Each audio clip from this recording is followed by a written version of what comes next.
Hello, what's up mga kabok? For today's videos na retaron sa bangkiruhan mga kabok, no? Nag-install ta sa ato ang double piece signage mga kabok nga atong gitarbaho, no?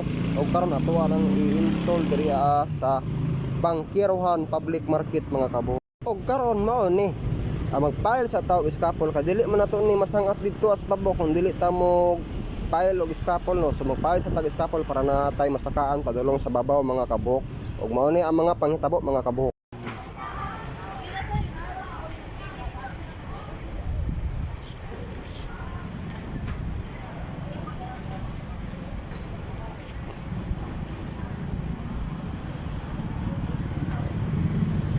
Og ato nang napasakang ato ang double piece signage mga kabuk, no? Mao na siyang plastada mga kabuk, no? Wala lang ta nakakuha video mga kabuk, ken apil man ta pagpasaka sa ato ang double signage, no?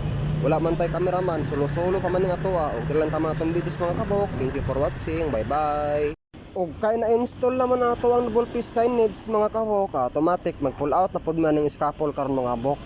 Salamat sa paglantaw mga kabok sa atong videos. Please like and share sa atong videos mga kabok, no?